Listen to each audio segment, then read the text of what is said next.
जय श्री कृष्ण। प्रिय मित्र हो, आज हम आपको जीवन में सफलता के लिए एक परम पवित्र अध्याय का श्रवण करा रहे हैं। इस अध्याय को सुनने से आप जीवन में सुख, समृद्धि और समाधान प्राप्त कर सकेंगे। इस परम पवित्र अध्याय को शुरू करने से पहले कमेंट में जय श्री कृष्ण ऐसा लिखकर चैनल को सब्सक्राइब कीजिए। मित्र हो, आज हम देखने वाले हैं जिंदगी को कभी भार मत समझना चाहिए। वस्तुतः मानव जीवन अपने आप में अनुपम, अनमोल एवं दुर्लभ है। हमारे लिए तो यही प्रथम एवं अंतिम है, बस यही सुलभ है।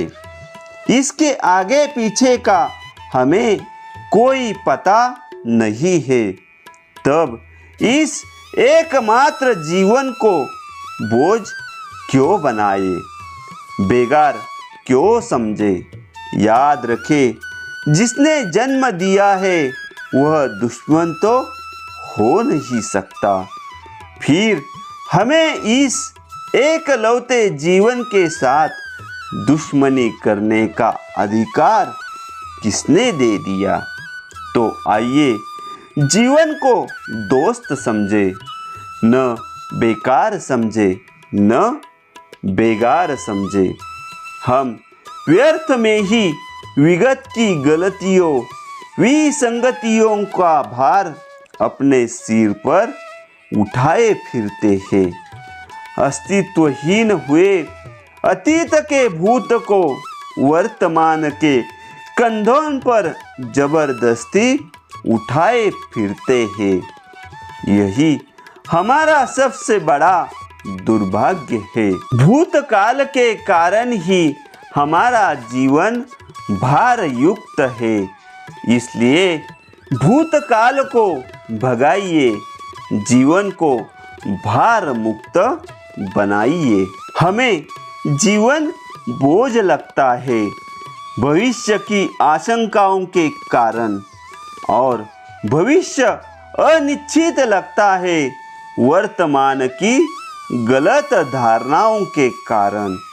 हमें यह नहीं भूलना चाहिए कि भविष्य का तो कोई अस्तित्व ही नहीं है।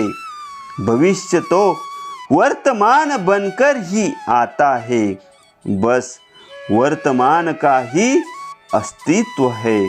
और वर्तमान भी बहुत ही तेजी से भूतकाल बनता चला जाता है।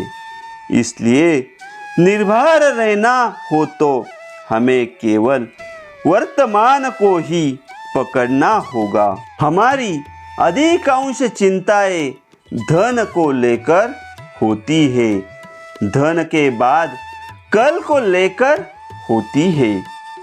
धन और कल को हम जितना सुनिश्चित कर लेना चाहते हैं, उतने ही उलझनों में फंसते चले जाते हैं। धन और कल की अनिश्चितता का हमारी आज की सफलता को प्रभावित करती है।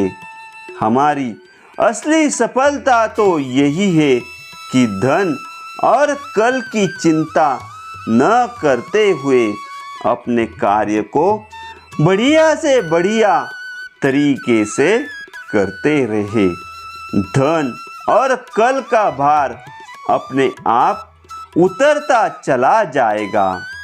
आदमी खुद के लिए नहीं, अपने परिवार के लिए जीता है। परिजनों के लिए जमाने भर के गम पीता है।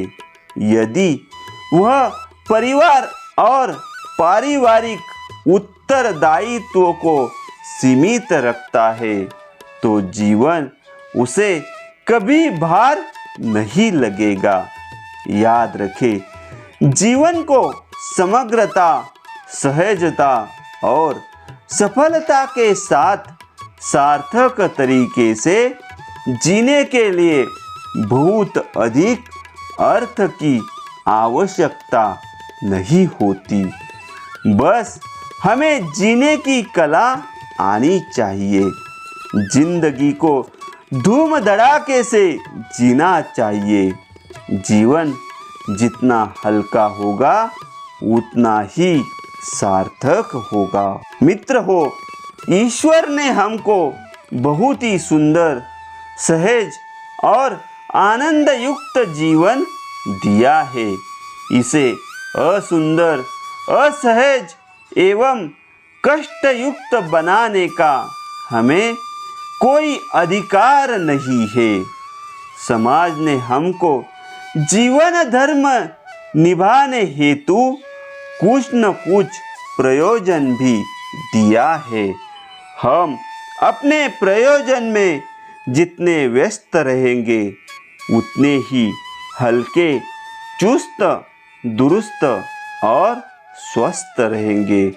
जीवन भार न लगे, इसके लिए जरूरी है कि हम व्यस्त रहे, पर अस्त व्यस्त न रहे। कहते हैं देवता उड़ते हैं क्योंकि वे अपने को हल्का महसूस करते हैं। याद रखें, उड़ने के लिए हल्का होना जरूरी नहीं है, हल्का महसूस करना जरूरी है।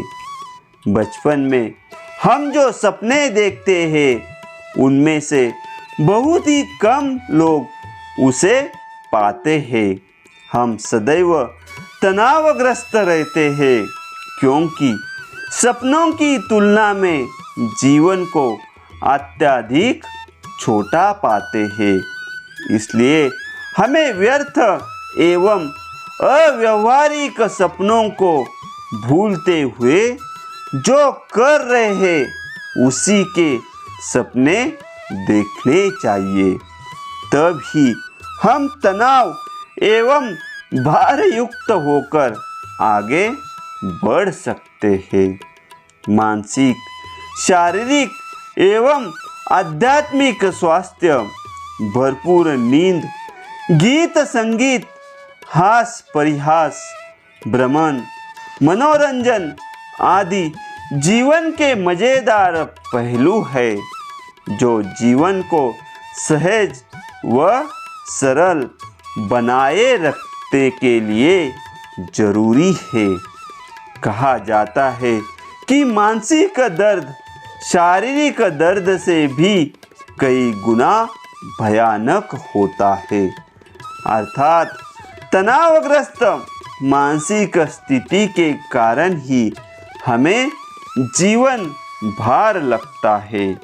तो आइए मन को नियंत्रित करें, मस्तिष्क को सम्यक रूप से विकसित करें और निर्भर होकर आगे बढ़ते रहे।